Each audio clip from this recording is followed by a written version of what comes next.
For most of this series, I've been avoiding filters, which admittedly is kind of strange in a series about subtractive synthesis, but there are two reasons for this. First, it's really easy to fall into bad habits, routines, and muscle memory. You get an idea of how things should proceed and how the pieces should fit together, and then you end up making the same patch over and over again. By learning each component in your signal chain independently, you start to see synthesis less as a linear process and more as a series of roads that fork and twist and feed back into one another. Secondly, it's much easier to understand filters once you have a strong grasp of amplitude, frequency, and timbre. That's because filters affect the timbre by changing the amplitude at certain frequencies. Filters aren't a new concept. They're a summation and affirmation of everything we've learned so far. So let's get right into it. You can think of filter modulation as a sort of multi-tiered amplitude modulation. You're modulating the range of frequencies that are being attenuated and modulating the attenuation amounts for frequencies within that range. For a basic sine wave, this takes a form of simple amplitude modulation. As the sine wave's frequency goes deeper into the filtered range, the attenuation increases.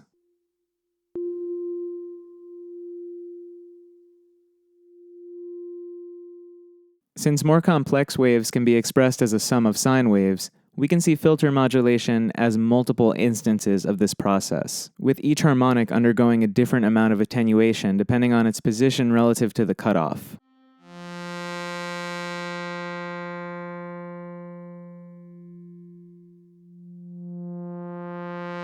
This model is kind of an oversimplification because it ignores phase response and the inexact nature of filter slopes. If we were designing medical equipment, we'd want to be more precise. But for most musical purposes, it's more than sufficient. Here I have the wheel controlling my filter cutoff. As I push the wheel, the range of attenuation moves upward, and the sound becomes brighter. If I pull the wheel back, the range moves downward, and more of the wave is attenuated. Unfortunately, this is as simple as it gets. As soon as we introduce resonance, our one-dimensional model becomes a two-dimensional map, with axes corresponding to cutoff frequency and resonance. Resonance amplifies the frequencies around your cutoff. In many filters, it also causes slight attenuation for frequencies below your cutoff. Here's the same sine wave as before, but now we have 50% resonance on the filter. Notice that the amplitude jumps as the cutoff passes the sine's frequency, followed by increasing attenuation. With more complex waves, you get a more complex result, as some frequencies undergo amplification and others undergo attenuation. So let's hear this in context. Because of the complex interaction between cutoff, resonance, and mod amount, this is something that you'll really have to experiment to get a full grasp on. But here are some general guidelines. Without resonance, we hear filter modulation as general brightness modulation. So as a filter opens up, brightness and overall amplitude will increase. You can use this for something like a brass sound, where the onset of the note includes a sudden increase in brightness.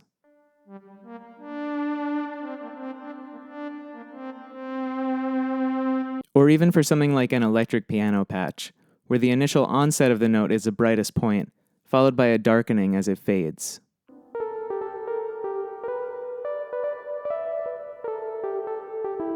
With higher resonance, you can create squelchy or rubbery sounds, or even create the classic swooshing filter sweep.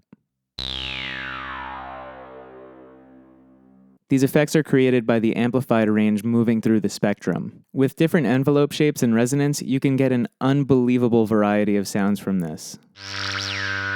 Depending on your resonance and mod amount, using a cycling modulator such as an LFO can create anything from subtle brightness fluctuations to dramatic wah effects. Without resonance, it's excellent for woodwind-style vibrato tremolo.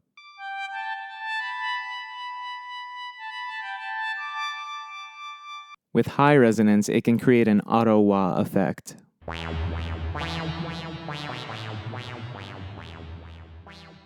Increasing the LFO speed to just below audio level can create intense growls. To add some texture to brass patches, you can include rapid LFO filter modulation during the onset of notes. You can even make this controllable by the mod wheel to increase the expressiveness of the patch. Once the LFO enters audio range, the effect becomes a very complex version of audio rate AM, where the intensity of modulation for each harmonic is different depending on its position relative to the cutoff.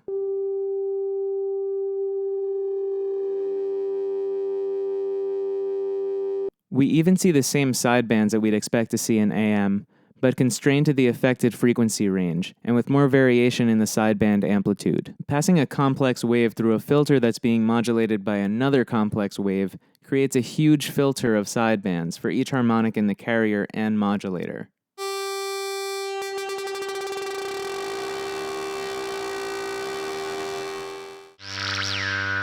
For self-oscillating filters, there aren't any major surprises, but I want to make sure everything's covered. A self-oscillating filter can be treated as an oscillator, so any modulation has the same effect as exponential frequency modulation. LFO modulation creates vibrato. Audio rate modulation creates exponential FM.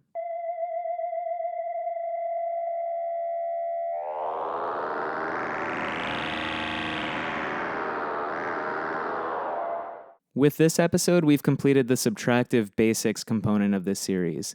That doesn't mean the series is over or that we're leaving Subtractive behind, but it means that we can finally treat the synth as a totality, instead of a set of discrete modules. It also means that we can explore a wider variety of concepts, from formants to sequencers to wavetables to sample rates. There's really no limit to where we can go with this. If you like this video, support me on Patreon for bonus tutorials and one-on-one synth lessons.